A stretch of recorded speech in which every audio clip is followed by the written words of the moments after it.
Hello everyone and welcome back to our channel. In today's video, I'll be showing you how to create webhook in Zapier in 2024.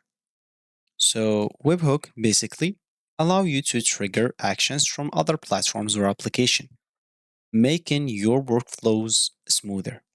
So make sure to follow along as I guide you through the process of setting up your first webhook on Zapier in 2024. So make sure to stick by and let's get started.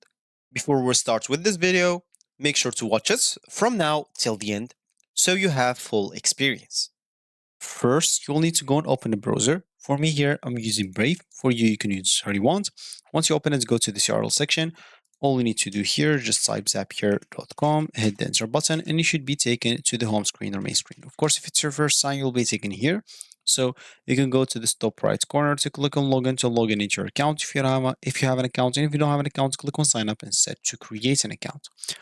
Of course, you'll be able to use a Google, Facebook, Microsoft account if you don't want to get through all the boring steps of logging in, or Google if you don't want to get through all the boring steps of creating your account. If you just created your account, you'll get 14 days of course, premium features and apps for free. You're not going to pay anything or something like that. So once you're logged in, as an example, you'll find yourself here. So what does webhook, of course, means, as we said before? Webhook basically will allow you to trigger actions, as we said before, from other platforms or applications. So if we go here to this list panel and we go and click on create, then zaps, we would like an example to create a zap. Of course, you can use this AI tool to help you create your zap. For me, I'll just go to this trigger as an example and we'll look for webhook, as you can see. So webhooks. As you can see, webhooks will probably or will normally require a pro plan, but I'll just show you as an example of what you'll be able to do with it. So as an example here, you have three things that you can use with webhook as a trigger, especially. So you can either catch a hook, wait for a new post, put, or get to a Zapier URL. You can also catch a raw hook, which is basically waiting for a new post, put, or get in Zapier URL, and it will give the request body and parsed max 2 megabytes and also include headers. You can also put as a trigger a retrieve pool, which is a pull a URL and look for new entries. So basically, you'll have to choose the event that you want, and simply once you choose the event, you'll have to go and configure it however you want, depending on the trigger event that you choose. For example, if I choose this, the configuration will be different. Once you choose that, of course, you'll have to test it out. If it's not, there is an example. You can also choose it as actions. So if you go and choose it as an action, as you can see, for the action event, it might seem different for you.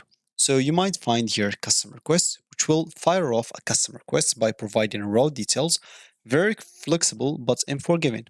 You can also choose this like get, which is fire off a single get request with optional query strings. This post, which is fire off a single post request as a form of or JSON as example. And finally, put, which is a fire of a single put request as a form of JSON as well, as a form of JSON.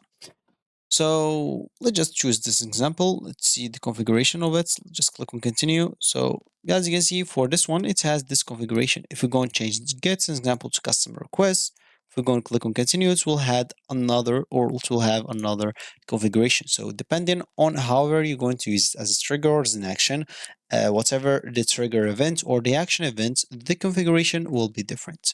So basically, that's how you create something using webhooks in Zapier.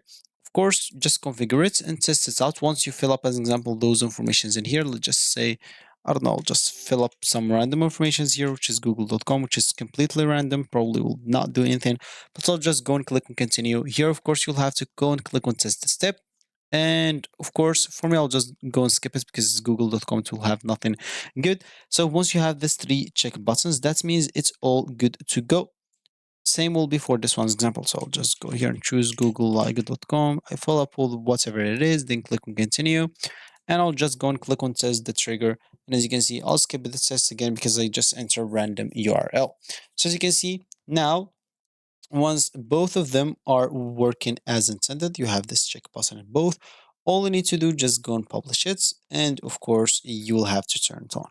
Once you do that, whatever you automated here in the Zap will be automated forever unless you disable this Zap. So as you can see, very simple. Now you can go and publish this example and start using it however you want. So other than that, you can also add another steps to this, as example, Zaps of yours. You can add some actions. As you can see, you can add multiple actions.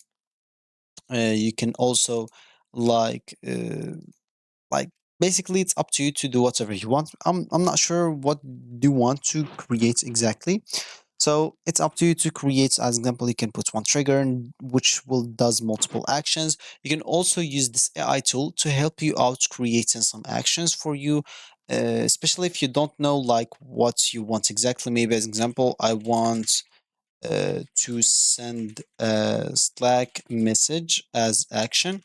So message as an action. As example, let's say what this AI tool will give us. As example, will give us a proper action or not. So as you can see, yeah, send a channel message, direct message, private message, whatever you want of those. So maybe a channel message, I'll just go and click on plus. As you can see, this will be added here. You can go and connect an account if it's not connected. For the configuring, of course, because we choose a channel message, so we'll have to choose channel. We'll have to choose the text message. And afterwards, of course, you can fill up any other informations that are not needed, which is optional if you want to. Then click on next, then click on test the step. Of course, everything was like good entered right there, so this step will not be a problem in here. As you can see, you'll find the continue option where you'll have to fill up other actions depending on how many actions you added. And as we said, that's how you basically create your webhook in Zapier in 2024. So that's gonna be basically it for me today. Thank you, of course, guys, for watching this video. Make sure to give us a like and subscribe to this channel. So thank you for watching again, and I'll catch you in the next video. So goodbye.